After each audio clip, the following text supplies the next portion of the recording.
वाले हैं। अरे क्या क्या अरे क्या खुल गया यार।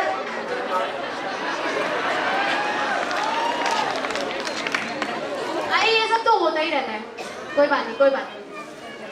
तो मैं ये कह रही थी कि अब आपके सामने जो छोटे छोटे बच्चे आने वाले हैं, ये शक्ल सूरत से और सीरत से तो बहुत भोले हैं, पर इनके अंदाज बाप रे बाप भाले की तरह पहने हैं। क्योंकि हमारी अगली प्रस्तुति जो है उसका नाम है भोला राम का जी। तो मसला ये है कि भोला राम की मृत्यु के पश्चात भी उसकी आत्मा स्वर्गलोक नहीं पहुंची। तो भगवान इंद्र परेशान हो गए, उन्होंने नारद मुनि को मृत्युलोक पे भेजा और कहा कि भाई नारद मुनि जाके पता लगाइए कि आखिरकार हो क्या रहा है, ये आत्मा अभी तक हमारे पास पहुंची क्यों नहीं। तो पता चला कि भोला राम की आत्मा उसकी पेंशन की फाइलों में अटक गई है, क्योंकि उसकी पेंशन अभी तक मिली नहीं है। तो अब उसका जीव वापस स्वर्गलोक ले जाने के लिए नारद मुनि को कितने पापड़ बेलने पड़ते हैं, यही इस नाटक का रस है। तो एक बार जोरदार तालियों से स्वागत कीजिए हमारे इन चिली किड्स का।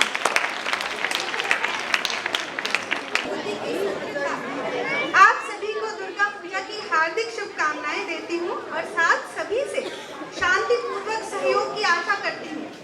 आशा है आप सभी शांति से कार्यक्रम देखेंगे और छोटे छोटे बच्चों का उत्साहवर्धन करेंगे। 21वीं सदी है, हर तरफ कुछ न कुछ बदल रहा है।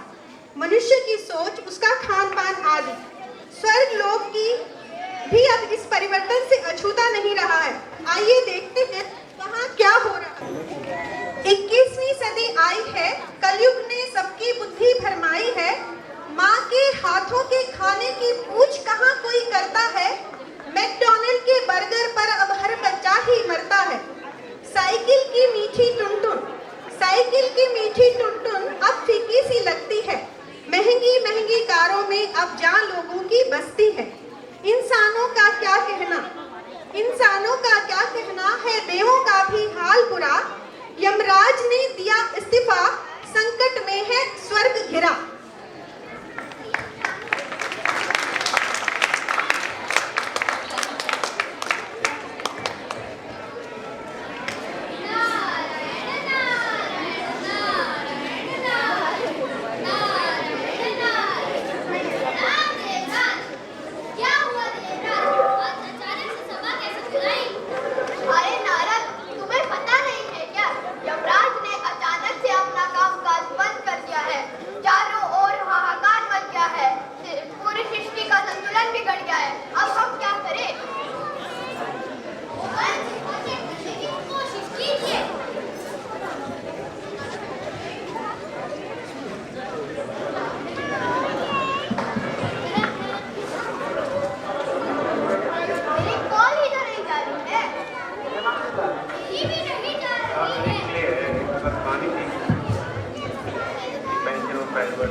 अरे हाँ, यमराज तो पृथ्वी लोक पर रोमिंग पर है, शायद इसलिए हमारी कॉल नहीं ले रहे, क्योंकि रोमिंग भरने में उनकी जान निकल जाती है।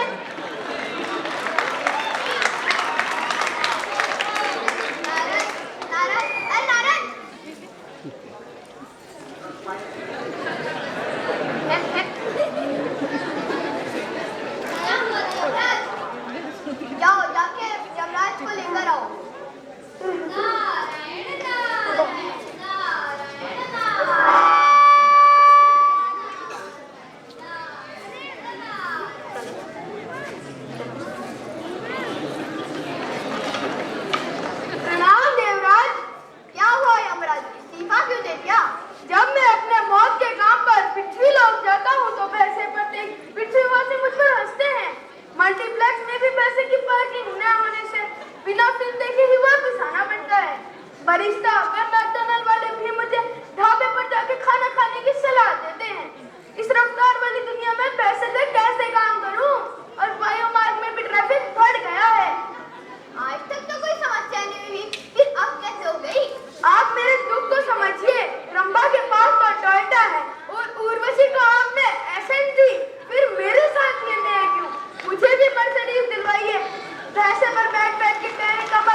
हर जगह ही बहुत जटिल है।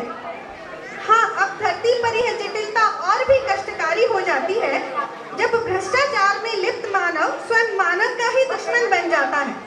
भ्रष्टाचार से पीड़ित एक ऐसे ही इंसान की कहानी आपके सामने प्रस्तुत है, जिसकी जिंदगी अपने हक को पाने के लिए सरकारी दफ्तरों के चक्कर काट काट कर खत्म हो गई। आइए देखते हैं श्री हरिशंकर परसाई जी की व्यंग्यात्मक कहानी पर आधारित बच्चों द्वारा प्रस्तुत यह लघु नाटिका भोला राम का जीव यानी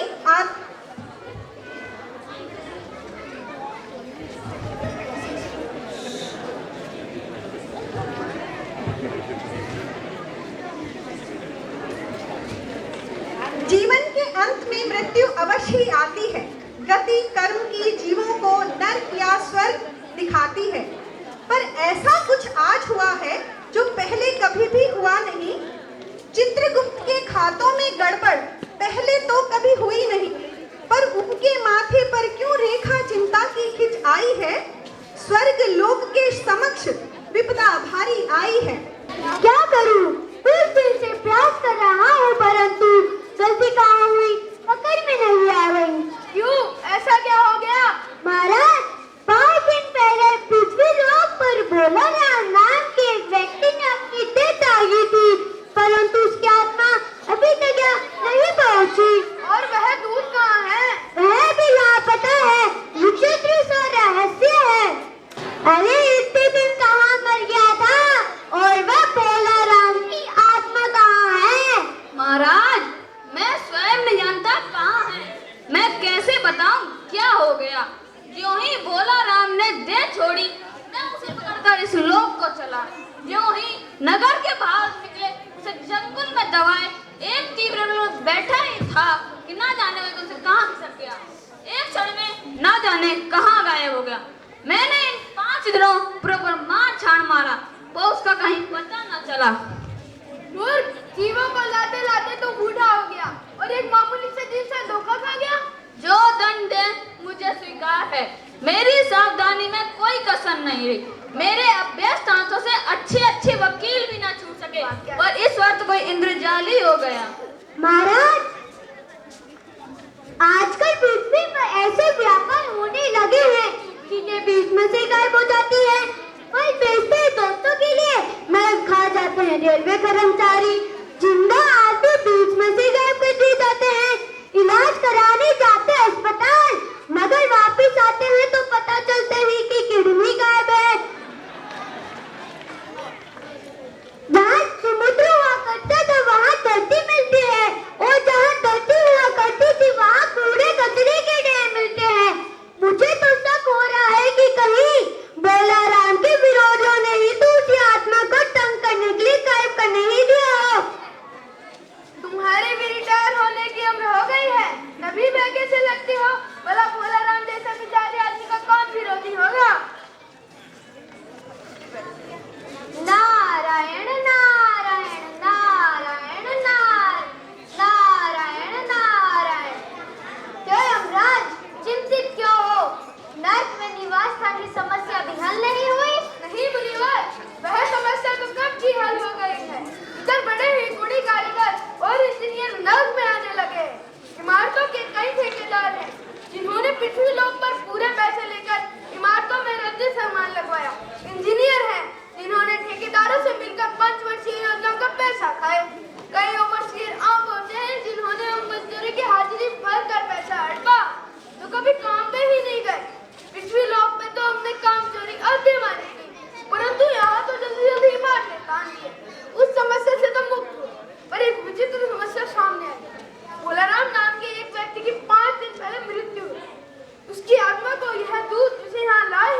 भेज दिया। बड़ों लोगों में बड़ी कमजोरी होती है जो रीत नीति के लोगों ने सीख ली है। वे भी चापलूसी और रिश्तेदारों की निर्लज्जता से ऊपर जाते हैं। मंत्रियों के रिश्तेदार ऊंचे पद पर प्रतिष्ठित कर दिए जाते हैं और योग्य आदमी का मुंह खुला रह जाता है। अरे मैं तो उसे स्वर्ग में भी ढूंढाया। तो फिर मैं एक बार धरती पे घूम के आता हूँ, वहाँ पूछताछ से कुछ पता लग सकता है। मुझे उस आदमी का पता ठिकाना को बताओ। उसका नाम बोलाराम था। वह जबलपुर शहर के धर्मपुर मोहल्ले में ढेर कमरों के टूटे मकान में महज से परिवार रहता था। रिटायर हुए लगभग 5 साल हो गए थे। नारायण नारायण।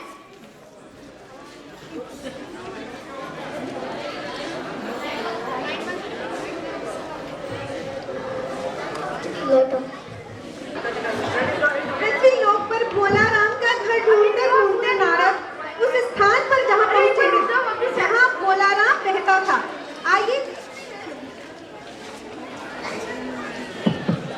आइए देखते हैं उनका यह अनुभव कैसा रहता है। नारायण नारायण नारायण नारायण नारायण नारायण नारायण नारायण नारायण। आगे जाओ बाबा। हमें सुबह सुबह नींद आने भिक्षा नहीं चाहिए। मुझे भोला राम नाम के एक व्यक्ति के बारे में कुछ पूछताछ करनी है। भोला राम? हाँ, ये लास्ट नाम 5 वाले मकान में रहता था। 5 साल हो गए थे रिटायर हुए। 5 साल से पेंशन के लिए दफ्तर के चक्कर काटते काटते मर गया बेचारा। फिर भी पेंशन ना मिली। नारायण नारायण। अरे बाबा, आप तो साधु महात्मा हैं। आप ऐसा कुछ नहीं कर सकते क्या जिससे अब तक की पेंशन जो नहीं आई थी वो एक बार में मिल जाए? मेरी बात कौन मानेगा? खैर मैं सरकारी दफ्तर जाऊंगा और कोशिश करूंगा। ऐसा करना है? ठीक है, ठीक है।